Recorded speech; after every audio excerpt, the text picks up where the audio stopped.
I want to thank all of you for being here and to indicate how incredibly honored I am to have been selected as your keynote speaker for the 30th annual Martin Luther King Unity Day celebration. I want to thank the MLK Club Board of Directors, Benny and Cheryl and the others, and especially to give a shout out to Louise Smith. As was indicated before, when I was in Mississippi, her husband George was my mentor, my companion, my guard, if that is a good word to use, and he taught me all that I knew and learned about the civil rights movement. I'd like to acknowledge part of my family that are here. I have 4 children. 2 of them have come, my son Jason and his daughter Leah have come from Orlando, Florida. Would you stand up, Jason?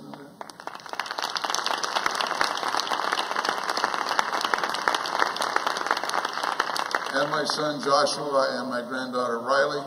I'm fortunate enough to live with them in Everett, Washington. And also I'd like to introduce lovely Sandra. Stand up. She's the one that was doing the dancing. Again, I can't indicate enough how honored and humbled I am that I've been chosen to be your speaker. I talked briefly at Turner Chapel AME Church yesterday morning at a wonderful service with Pastor Chrisman, and I got a little choked up, and if that happens this afternoon, I apologize to you ahead of time. It's amazing that even 50 years later, the events that I was able to participate in, to observe, to watch, still resonate in my body and my mind so vividly. And I guess when I was asked to be the speaker about 9 months ago, the first thing that came to my mind, and has kind of remained in my mind ever since, is the question, why me? Not so much why me as the speaker today, and hopefully at the end of my talk or my speech, you'll say, yeah, that was a good selection. He's a good speaker. But why me? Why a kid from Seattle, Washington, 22 years old? I had grown up in Seattle. I went to the public schools in Seattle in 13 years, kindergarten through the 12th grade. In all those years, I had one black person in school with me. And he was only there for 1/2 of a semester, and then he transferred to a different school. I grew up in a relatively all-white community in Seattle in the 50s. There was a central area, the Central District, they called it the CD, where most of the residents of Seattle that were black lived. I don't know why, but when I was asked in the fall of 1963 by a friend of mine who I'd gone to high school with and who was going to college with me at the University of Washington, said, hey, they're going to have this thing called the Mississippi Freedom Summer in 1964. Would you like to go? Somewhere inside me, I knew that what was going on in the South wasn't right. There were major problems in the United States, and I said, yeah, I'll go. I think in the back of my mind, I knew, it's 9 months away, I can quit before I go. In the early part of 1964, John Lewis came to Seattle, and I don't know how many of you have seen the movie Selma, but John Lewis was mentioned prominently in that movie. It's interesting, I went to see Selma before I came down here, and it's interesting to see a movie where people that you know or people that you have some association with are portrayed in the movie. As indicated earlier, I did have the glorious opportunity to meet Dr. King 2 times. I again met John Lewis when he came to interview me and some other people in Seattle about being volunteers in 1964. And I met Mr. Lewis many times thereafter during my time in Mississippi. And there's Reverend Hosea Williams, who is portrayed also in the movie as one of the people that worked with Dr. King. I had an opportunity, the joyful opportunity, to teach 2 of Dr. Hosea Williams' children when I taught at Boggs Academy in the late 60s in Georgia. So the why me is that I somehow lucked out and got an opportunity to participate and to rub shoulders with some incredible people and incredible moments in the history of the United States. I left Seattle, Washington in June of 1964 in a two-car caravan with about 7 other people from the Seattle area. And in all honesty, we joked and we laughed. I remember discovering that in the Midwest there's a beer called Rolling Rock beer, because we bought beer on the way, and just had a good time, because I think we were young, we were naive, maybe we were stupid. We didn't fully understand the impact of what we were agreeing to do. And we got to Oxford, Ohio, which is where they were having training sessions for the volunteers in Mississippi. And we were registered in by a lady named Rita Schwerner.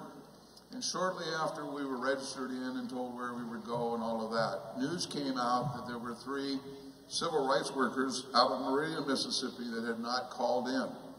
And we quickly learned that when you were a civil rights worker in Mississippi, you stayed in constant contact with your local office, in this case the Meridian office, and if you didn't stay in constant contact, if you were out of phone contact, and nobody had cell phones in those days, so you had pay phones or phones in people's houses, there was a problem if you didn't call in. And these 3 civil rights workers hadn't called in for hours. And obviously, as we all know, Michael Schwerner, who was the husband of Rita Schwerner, who checked us in, Andrew Goodman and James Cheney from Meridian, Mississippi, and a very good friend of George and Louise Smith's, were missing.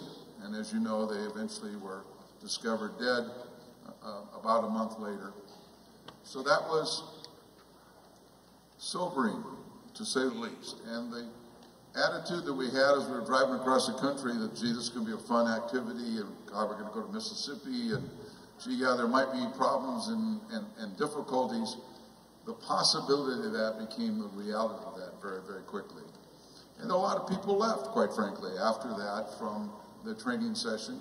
During that week in Ohio, we heard lectures from people like Fannie Lou Hamer, who, if you haven't heard of, is a very, very courageous woman in Mississippi who attempted to vote over and over again, was beaten for her efforts. Bob Moses, who was one of the architects of the Mississippi Freedom Summer, Baird Rustin, a famous labor lawyer. A number of people talked to us about the civil rights movement, about nonviolence. I was talking with my son Joshua yesterday, and he was saying, you know, he didn't know if he could go down and be nonviolent to those people that were screaming at us and hitting us and attempting to harm us and maybe even kill us. But nonviolence was taught to us. During the day, we would role play. Sometimes we would take the part of the demonstrators. Sometimes we take the part of the angry white mobs.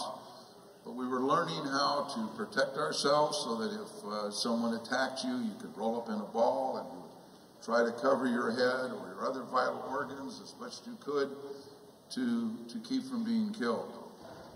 After we were trained for a week, we went to Memphis, Tennessee, to then be routed in buses to various spots in Mississippi. And it was interesting. We went into the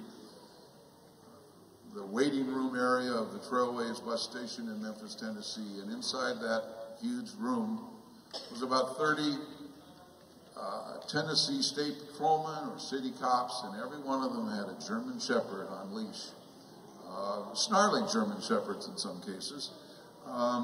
They said there to protect us, of course, but more, I think, to intimidate us and to let us know what dangers lay ahead. I took a bus down to Meridian, Mississippi, and given what had happened with the Freedom Riders in the years before, I fully expected that at some point I'd be pulled off a bus and beaten severely, and none of that happened, and it was joyful but also a disappointment. I was expecting these things to happen. I got to Meridian, it was raining, and there was no one there to meet me, not an angry crowd of white people, nor anybody from the civil rights movement. But finally a friendly face came, and it was George Smith. And George introduced himself and told me that I'd be staying with his parents that summer. And in fact, I did stay with George Smith's family, his mother and father. They took in other civil rights workers. And again, the danger to those kind of people, to allow civil rights workers to come stay in your house if you were a black family, endangered your lives, endangered your livelihood. A lot of the people that took in civil rights workers lost their jobs. Were told, you need to get rid of the civil rights workers or you can't work for me anymore.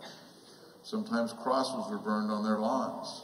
They were intimidated to try and stop the civil rights movement from occurring. The Mississippi Freedom Summer in Meridian, Mississippi was actually relatively easy because once the 3 civil rights workers were missing, the city was flooded with FBI agents, and maybe some of you have seen the movie Mississippi Burning. It's not particularly accurate, but again, it gives you the flavor of how protected Meridian was during that summer. My job in the summer of Mississippi of '64 was to be a teacher at the Freedom School. I was a history major in college, and so I had an opportunity to teach many black students about black history. Not because I was any expert in black history, but because in their schools that was a subject that wasn't being taught. The Freedom Schools were one, as I say, part of the Freedom Summer. The other part of the Freedom Summer was voter registration, and we did a little bit of that in the evenings, but primarily my job was to work at the Freedom Schools during the summer. It was during that summer, in the summer of 1964, that I had an opportunity to meet Dr. King for the first time. They needed someone to drive some ministers around from one black church to another black church to another black church, and I volunteered, and lo and behold, one of the 3 ministers was Reverend Dr. Martin Luther King. I said hello to him. I don't think we had much more conversation than that. He was in the back seat with a couple other ministers, and they were making strategy moves and talking about what they would do at the various churches. But I had an opportunity to be in his presence, and I have to say that it's one of the most incredible experiences of my life to be in Dr. King's presence. After the summer was over, we were able to go up to Atlantic City because if you'll remember, maybe some of you remember this, there was a challenge in the 1964 Democratic Convention.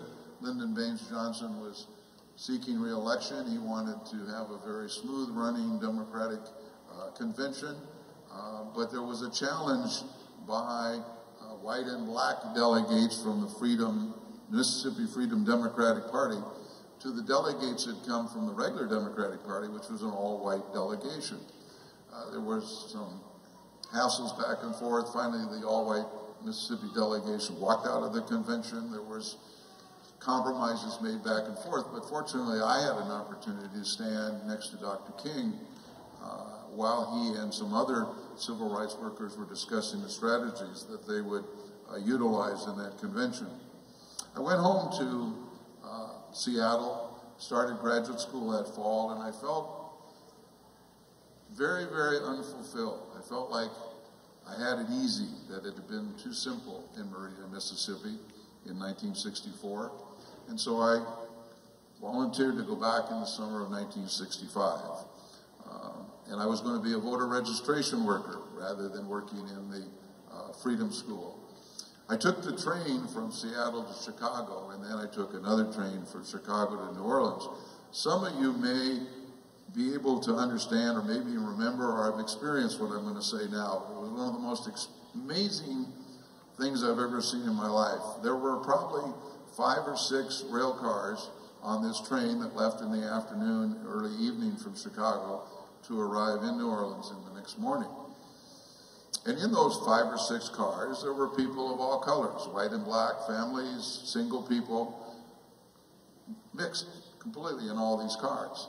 Somewhere between Chicago and the Mason-Dixon line, those cars segregated themselves. No one ever said anything, no bells ever rang, it never happened at the same time. But I'm looking around and I suddenly realized, wait a minute, I'm in a car, and I can't remember which. I'm either in a car that's all white or a car that's all black. Where did everybody go? So I wandered through the various cars, and lo and behold, each car, and they were all the same condition. I mean, it wasn't these are the good cars, these are the bad cars. All the cars were either all white or all black. It was just the most amazing thing because everybody that was going to the South knew those are the rules.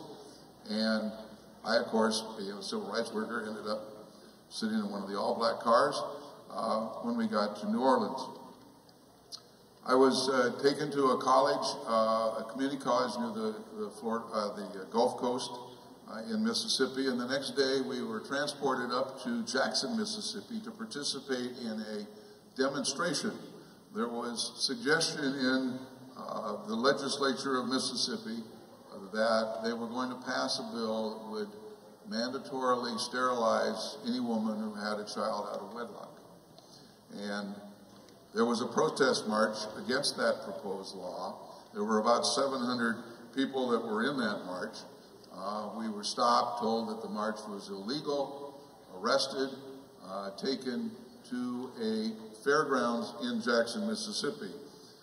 The fairgrounds the building was probably maybe about 3/4 the size of this building. It was a concrete floor, walls, and a ceiling. We were left sitting on the floor. We had to sit up with our knees tucked. If you tried to lay down or lay on your side or put your legs out straight, they'd come and hit you with a billy club. Sat there for about 2 hours, and finally they processed us out. There were about 25 white women, white volunteers and female volunteers, and they were sent to the city jail. There were probably about 100, 125 black female civil rights activists in this march. They remained in that building, and the black and white volunteers that were arrested were then sent on to another building, similar building, right across the hallway. Now, we didn't know it at the time, but when we went out the door of the building we were in, we were told to go left and go down the hallway and go into the other building. What we weren't told, and no one came back to tell us, was that waiting for us was a gauntlet of about 25 or 30 Mississippi State patrolmen, city cops, fish and game guys, whoever they could round up. And they all had billy clubs about that long. And as we started to walk and then very speedily try to run down this hallway to get to this other building, they tried to beat us with their billy clubs as much as they could. So everybody that landed over in that other building, probably about maybe 150 white volunteers and maybe 300 black volunteers, were all bruised, battered from these billy clubs. The building that we were in was segregated in that the blacks were all on one side and the whites were all on the other side. There was only one bathroom, and by the end of the first day, the bathroom toilet was clogged. Toilet paper wasn't allowed, and for the next 6 or 7 days, it was pretty smelly place. It's interesting that people that are in those kinds of situations can become so incredibly innovative. And I'd like to give you a couple examples of it. Someone came up with the idea that the floor had like lines in the floor, concrete lines. And someone came up with the idea that we could play volleyball. If you took a bunch of t-shirts and made them into a ball, you could play volleyball where this square would be one team's area, this square would be another team's area, and the center square would in effect be the net. So we were able to play volleyball. I happened to see a few guys over in a corner, and it looked like they were playing charades. So I went over to them. I like to play charades. And I said, "Can I play charades with you?" And they said, "Yeah, well, I'll let you know we're playing in Latin," which I'm not real fluent in. We tried to find ways to occupy our time. We weren't given anything to sleep on, so we slept on the concrete floor. We were, however, given mattresses and a blanket one day because the Red Cross was coming to see if we were being treated in a humane way. So we got our blankets on our mattresses, and as soon as the Red Cross left, the mattresses and the blankets were taken away. We stayed in that jail for about 7 days, or that compound, and there were a couple things that were really sad and terrifying. We had 3 meals. The morning meal was grits, warm bread, or stale bread and warm milk. And you had to eat everything on your plate. And then your plate was an aluminum tray, and you had to go over after you ate your meal and put the aluminum tray in a garbage can full of hot soapy water, boiling soapy water. Then you had to put it in a second garbage can with clear boiling water, and then put it in a third one to make sure it was all clean, and then you give them the tray. And there was a young man, I'm guessing he was about 12 or 13 years old, and when he went to clean his tray, he dropped the tray into the soapy hot water. And they said, reach in and grab the tray. And it's aluminum, so it picks up the heat just like that. And he said, I can't reach in, it'll hurt my hand. And they said, yeah, and they shoved his arm into the boiling hot water, and they left it there for a while, and literally burned all the skin off his arm. And you could hear this young man over in the corner of the black section of this compound we were in, crying and moaning. Obviously he was in great, great harm. Fortunately, when the Red Cross came a couple days later, they did take him out. I don't know whatever happened to him, but I'm sure that his arm was crippled for life because of the treatment. A funny part of it, if I can say there's a funny part of all that, was that one day I decided that the lunch and dinner, which were usually like hominy that wasn't very well cooked, or beans that weren't cooked, or meat that didn't look like meat, and stale bread and warm milk, that I would trade a couple guys for the morning breakfast because I liked the grits. They were edible. So I traded their morning breakfast one morning for my lunch and my dinner. Well, it turned out that particular morning, the cooks decided to put a whole bunch of salt into the grits. And they were literally uneatable, but I had to eat them all or I would have gotten beaten. So I made a bad trade-off. Eventually, we got out of that situation. The Fifth Circuit Court of Appeals in New Orleans indicated that the racist, segregationist federal judge in Mississippi, who wouldn't rule on the case, they came out with a decision that if, in fact, he ruled the law that we got arrested on was constitutional, they would overturn him, and if he ruled it was unconstitutional, they would affirm him. So we finally got out of jail. After that experience, I then went back to Meridian, Mississippi, and George Smith and I went up to Newton County, which is between Meridian and Philadelphia, Mississippi, which is in Neshoba County, where the 3 civil rights workers had been killed the year before. George and I slept in a king-size bed in a house that we were able to get. Again, a courageous lady allowed us to stay in their house. And not only did we sleep in this king-size bed, but we had a loaded shotgun on each side of the bed. Now, I have no background in guns. George took me out and I shot a pistol a couple times. But I didn't know how to work a shotgun. But the shotgun was there in case something might happen, someone would come and try to attack us. And in fact, one night, and I told Louise I would try to sanitize the story as much as I can about George, but one night a car did come down the little alley where our house was. We were down the end of a dirt road. Fortunately, they were just lost. It was a guy who went down the wrong road and left, and we never had to fire our shotguns. One day we were in Newton County itself, the city of Newton. There's Newton, a city, and then there's Newton County. Decatur is the county seat for Newton County, but we were in Newton. We were walking down the street with a young man who was helping us from Philadelphia and Neshoba County named Lucky Payne, who came down to help us in Newton County. We were walking down the street on a Saturday, and as maybe some of you know from your backgrounds or whatever, that in farming communities or rural communities, everybody comes into town on a Saturday. So we were in town on a Saturday to try and, again, be visual, to try and alert people to the fact that we were there and we were trying to get people, encourage people to vote. And we were walking down the street, we got to the end of a particular street, and there was a blue mailbox right at the corner. And as we were passing by this mailbox, suddenly this white guy comes up, jumps up, gets in my face, has a gun, puts it to my nose and tells me he's going to blow my effing head off.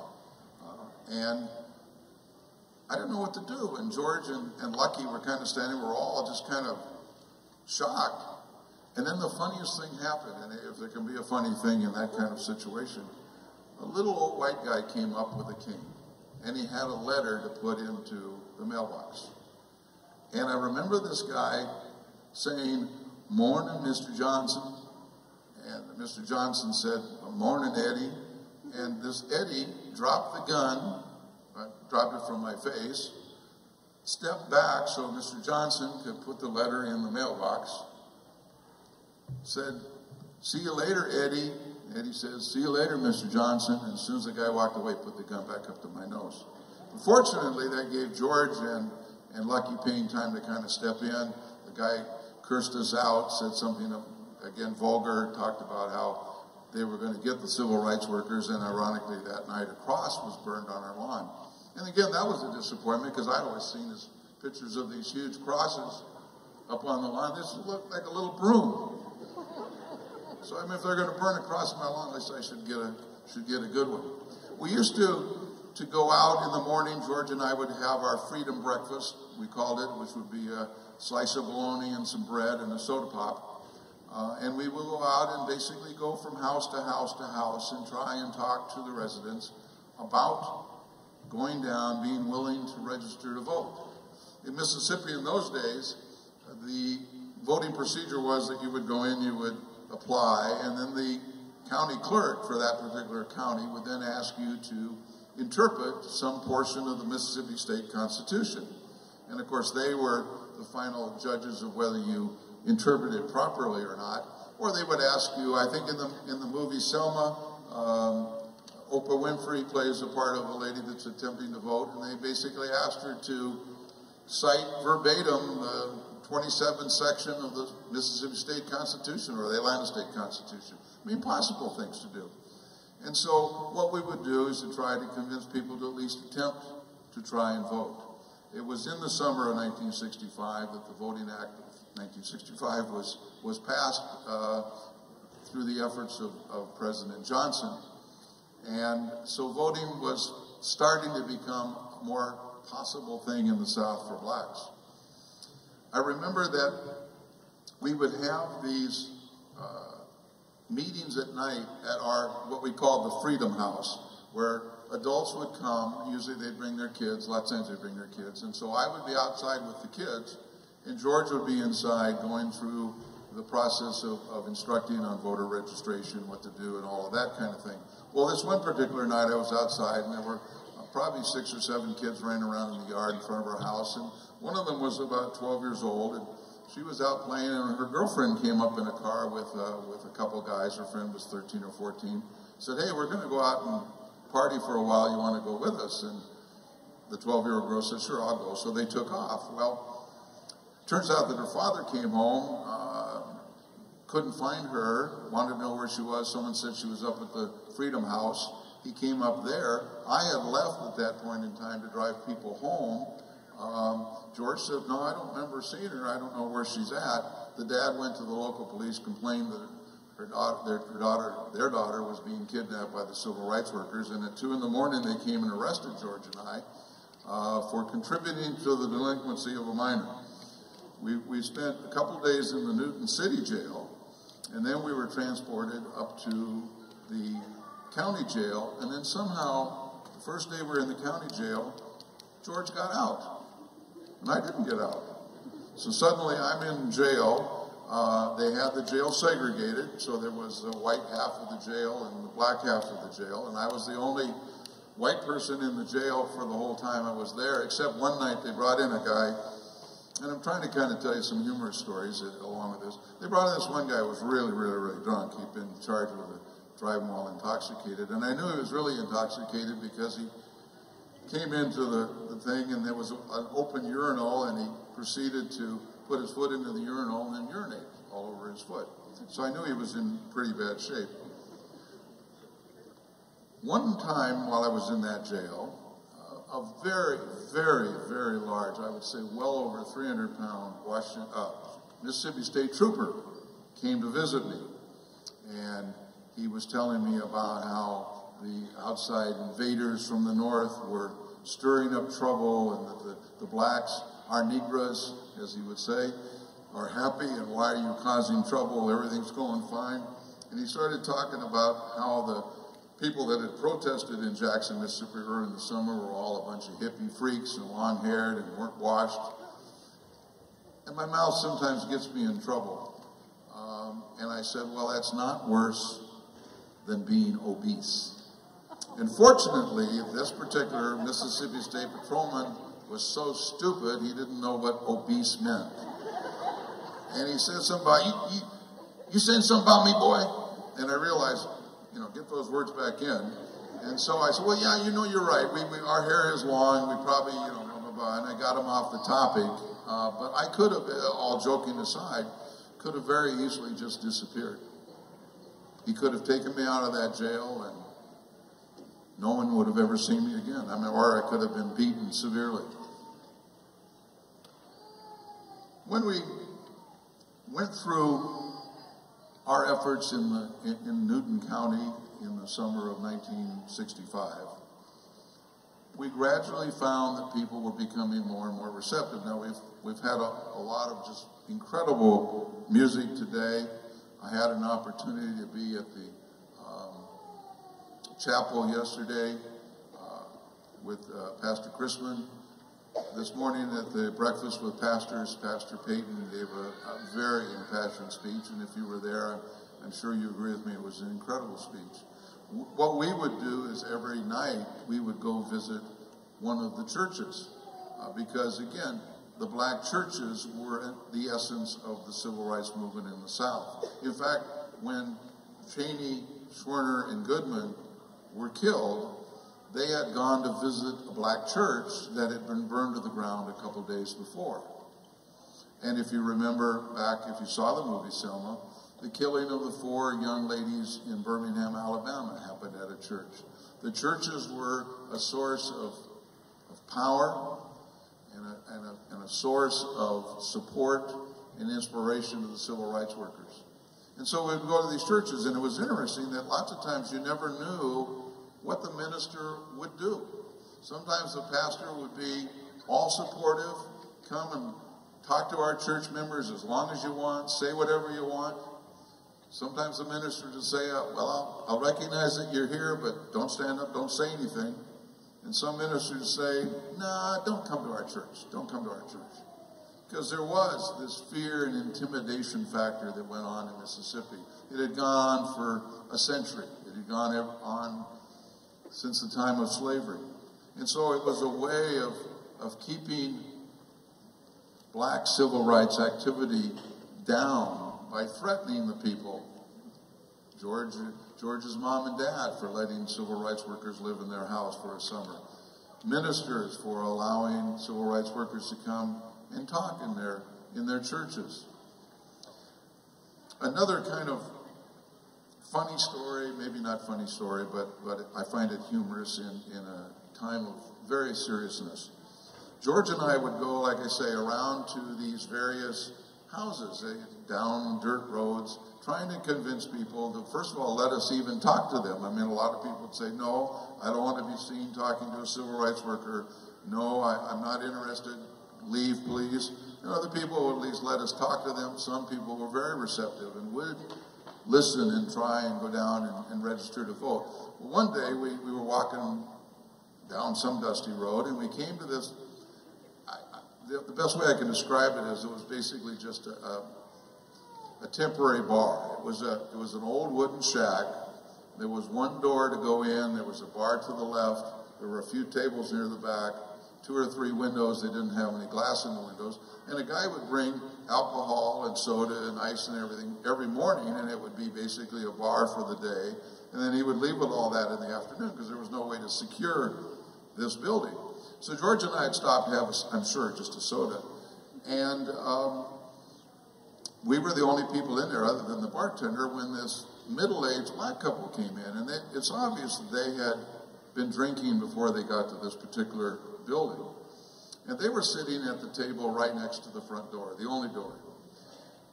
And George and I are talking and planning what we're going to do for the rest of the afternoon when I hear the lady starting to get more and more agitated with the guy that she's with. And she finally tells him, somebody stole my $10. And she's accusing him of stealing her $10. And George and I are kind of watching this, and it's just an argument between 2 people. But then it escalated more and more. And she pulled out a gun. She said, I'm going to shoot you. You stole my $10. And the guy said, I didn't take your money. I didn't take your money. And she says, well, maybe that honky over there took my money. Now, again, it didn't take too long to survey the room to find out who she might be talking about. And George said, we got to get out of here. But they're sitting by the only table next to the door, and she's holding a gun in her hand. She jumps up, the guy kind of pushes her up against the wall with one hand, and he's going like this with his other hand, and as we're running out the door, we hear a shot. She shot a hole in the ceiling. Another day in Mississippi. One of the things that I'm most proud of is that I had a chance to meet this elderly black gentleman who could not write. He had never written even his name. So I used to go over to his house every day, and we'd work on it a letter at a time, printing, not cursive, printing his name, because obviously being able to write your name was an important part of the voter registration process, but also I knew that it would give this gentleman great pride if he could write his name. Harvey Johnson, something like that. I honestly don't remember his name, but every day we'd work on a new letter and a repeat letter, and finally, after a couple weeks, this man, this probably 85, 90, 95-year-old man, was able to write his name, and to see the pride on his face when he could write his name gave me such an incredible appreciation for all of the educational opportunities I had, and made me understand how gravely inappropriate the educational systems of the South was for black people. It was appalling. Go back to the summer before, where a white person from the North, had to come down and teach black kids about black history because they weren't allowed to learn that in their schools. As I indicated to you, the churches were a major source of inspiration and efforts in the civil rights movement. At the end of the summer, I went back to graduate school. I wasn't very interested in graduate school. I used to joke that my fellow graduate students would mention some college, and someone would say, oh, well, Jones is the professor in ancient history, and someone would say, well, Johnson's the professor of European history. I didn't know any of those names, but I could tell you the name of the starting five on the basketball team. So I knew that I was probably in the wrong profession, and that my career as a graduate student to be a professor wasn't going to go very far. I got an opportunity to teach at an all-black high school in Georgia by the name of Boggs Academy. It was, as indicated earlier, started in 1906. It went on till 1984, 85. We're kind of uncertain as to exactly when it ended.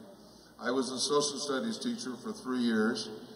It was 92% of the students that went on to college. 92% of every year's graduating class went on to college. They became doctors, they became lawyers. Some of them became lawyers because I had indicated to them I was going to go to law school. They became bankers. One of them became an FBI agent. Fortunately, I've been able to stay in contact with them, and I've been to the last couple of reunions. They have a reunion every year. We're attempting to get Ebony Magazine to try and do a featured article on this remarkable story of the school where students still gather together years after they were in school. I taught from 66 to 69, and I often told my students that I probably learned more from them than I ever could teach them. And I think the same thing is true from George Smith and my opportunities to be in the South. That opportunity changed me greatly, gave me an appreciation for right and wrong.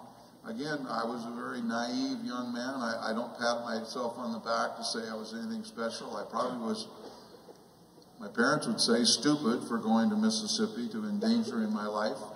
I can honestly say, and again, I don't mean to falsely pat myself on the back, and I think I can speak for most of the civil rights workers that I knew, I honestly never felt fear. And even when I was in jail, even when George Smith one time jokingly told me that he was mad at me and he was going to take me over and take me to some Klan people so they could take care of me. And I honestly believed him for about 5 minutes because he was driving a road I'd never seen before. I honestly believed he was going to do that. But basically, I never equated what I was doing, where I was, with fear. And I remember one time there was going to be a huge Klan meeting out in the country somewhere, out among all these counties, and I was thinking that'd be really cool to go see a Klan meeting, but finally get to see a big cross and all that stuff. And some of the other civil rights workers said, well, no, you've been here for a long time, you better not go. So a couple of guys that had just come into Mississippi from the north went out to this Klan meeting. And they came back and they said, guys, you were really lucky you didn't go to this meeting. I said, why? I said, well, because a couple of Klan guys from Newton County got up and said, and again, I apologize for my words, and please don't be offended. Here's this nigger, George Smith, and this nigger-loving Richard Swanson, and if we see him, we're going to kill him. And they had pictures of us. So I'm glad I didn't go to that Klan meeting. Again, I hope my words don't offend. It was an incredible period of my life in the 60s. I got to see and meet people who were very important parts of the American history scene. I think that some good was done. I know that 2 years ago, my son Joshua and I had a chance to go down and watch the Washington Huskies play LSU, and they beat us by 35 points or something like that. And Joshua had said, well, when we go to New Orleans, can we go up to Mississippi and see some of the places that you worked at? And so we did. And one of the places that we went to was to go up to Philadelphia, Mississippi, and meet with the mayor of Philadelphia, James Young. And it's my understanding that Mayor Young was your guest speaker, keynote speaker 2 years ago. What an incredible, incredible gentleman he is. We went and had lunch with him, and he talked about the ultimate politician. I think he shook everybody's hands. He was running for re-election. He did win re-election, and he's still the mayor of Philadelphia, Mississippi. But the fact that 50 years before that, when I was in Philadelphia, Mississippi, and it was interesting that whenever George and I, in the summer of '65, whenever George and I went to Philadelphia, Mississippi, which is just up the road from where we were, it didn't make any difference what time of day it was, what road we were on, or what car we were in, we would be stopped.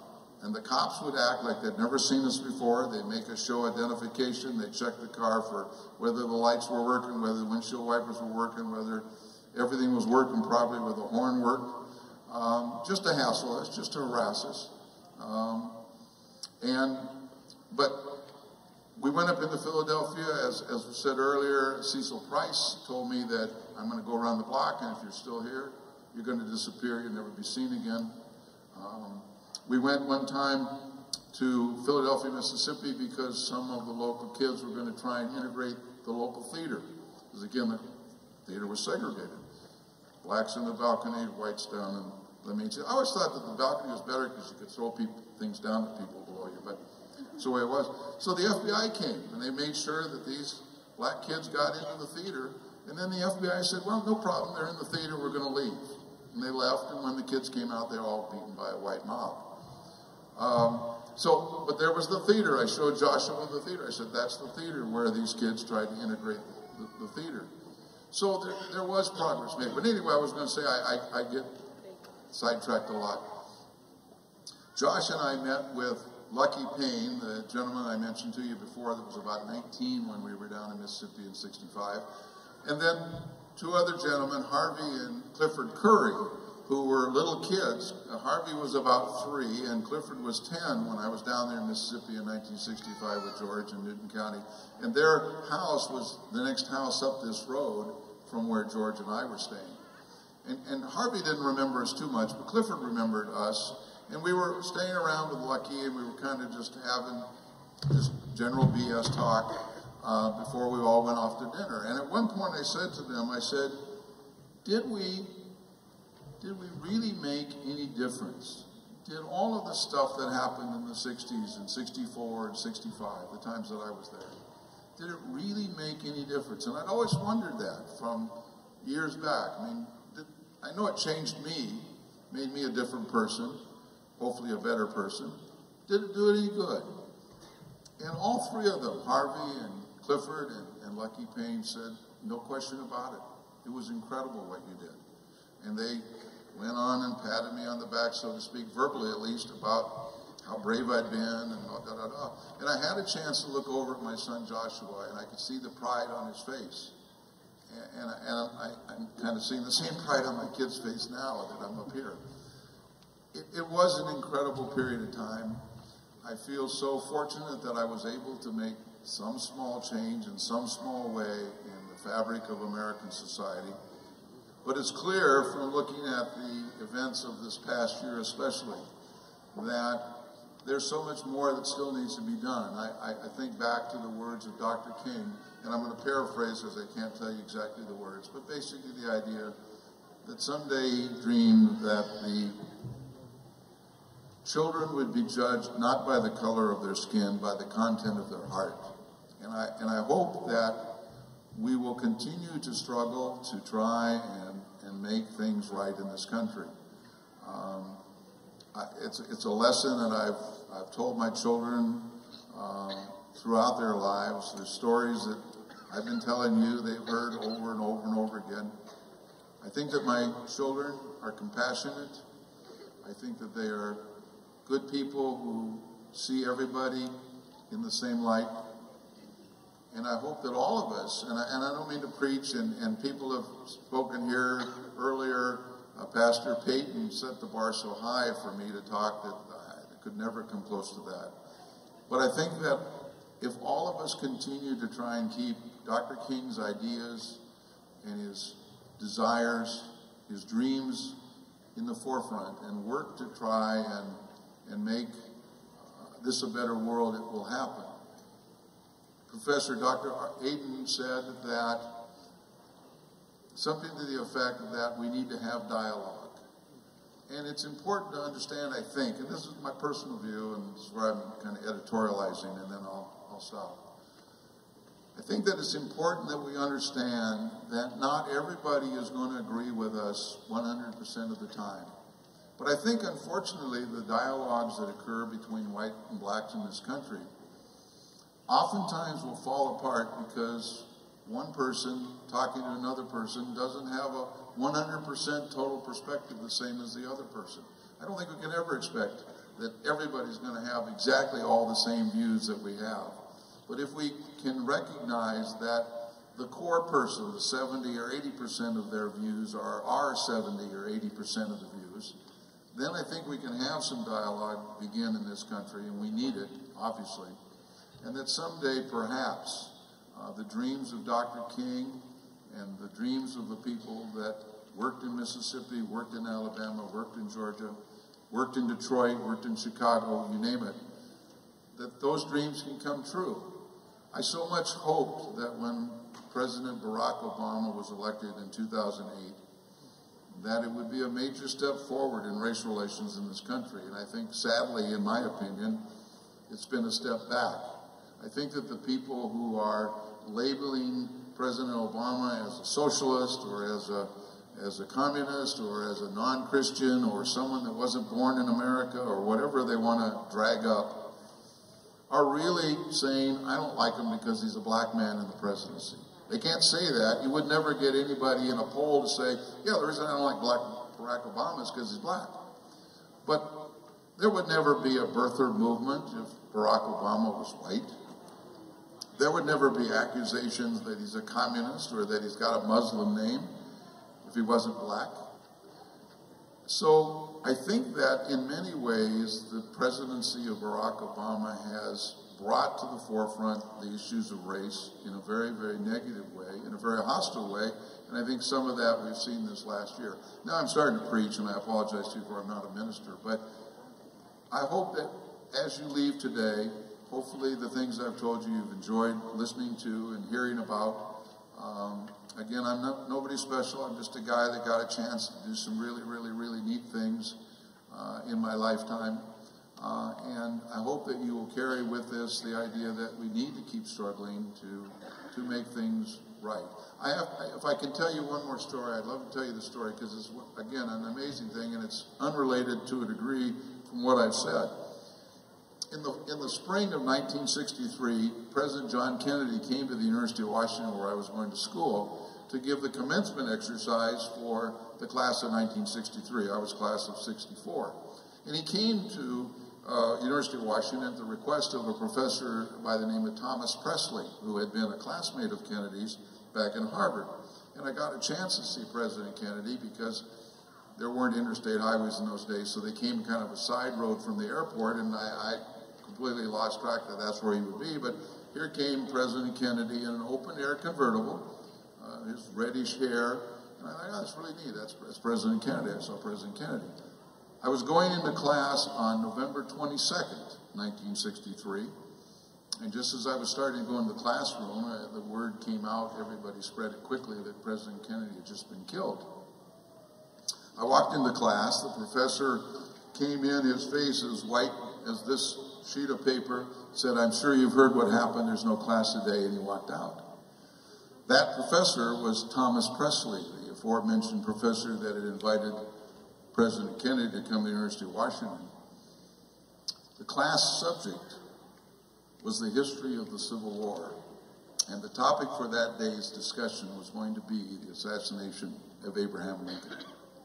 And every time I tell that story, I almost tear up in thinking about the incredible coincidences of that. If that assassination had happened a half hour later, I would have been listening to a professor who intimately knew the president talk about the assassination of another president when John Kennedy was killed.